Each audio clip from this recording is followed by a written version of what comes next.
സംവിധായകൻ ഗൗതം വാസുദേവ് മേനോൻ ആദ്യമായി മലയാളത്തിൽ സംവിധാനം ചെയ്ത് മെഗാസ്റ്റാർ മമ്മൂട്ടി അഭിനയിക്കുന്ന ചിത്രമാണ് Dominic and the ladies purse. ഇപ്പോൾ മലയാളത്തിൽ അദ്ദേഹം ആദ്യമായി സംവിധാനം ചെയ്തെത്തുകയും അത് മമ്മൂട്ടി അഭിനയിക്കുകയും ചെയ്തപ്പോൾ അത് പ്രേക്ഷകർ നിറഞ്ഞ കയ്യോടെ തന്നെയാണ് ഇപ്പോൾ തിയേറ്ററുകളിൽ ഏറ്റെടുക്കുന്നത്.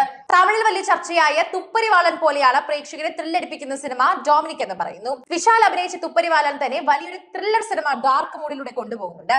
എന്നാൽ ഡൊമിനിക് അത്രയും ഡാർക്ക് അല്ലെങ്കിൽ പോലും നിങ്ങളെ ത്രില്ലർ മോഡിൽ എത്തിക്കുന്ന ഡ്രാമയാണെന്ന് പറയാം. ചെറിയ കേസിൽ നിന്ന് തുടങ്ങി പിന്നീട് സീരിയൽ കില്ലിംഗിലേക്ക് നിന്ന് നീങ്ങുന്ന ഉദ്വേഗമായി തിയേറ്ററുകളിൽ പ്രേക്ഷകരെ കാത്തിരിക്കുന്ന വലിയൊരു കഥാപശ്ചാത്തലം തന്നെയാണ് ഉണ്ടെന്ന് പറയണം. അണിയറിൽ നിന്ന് ലഭിക്കുന്ന റിപ്പോർട്ടുകൾ തന്നെയാണ് ആദ്യം പുറത്തു വന്നത്. ചിത്രത്തിന്റെ സിനോപ്സിസും ഇതിനോടകം തന്നെ പുറത്തു വന്നിട്ടുണ്ട്.